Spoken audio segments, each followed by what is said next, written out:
Sino nakakaalam sa inyo ng larong tatouching? Ito guys, ginagawa to dati ng bata pa ako, ginawa sa akin to. Laro to sa mga bata, no? Ngayon, na-miss ko siya, kaya gagawin natin sa mekaniko natin. Eh, hindi naman pala alam ng mekaniko natin kung ano yung tatouching.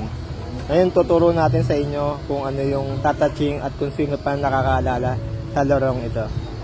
Yan. Magugulat na lang yung mekaniko natin.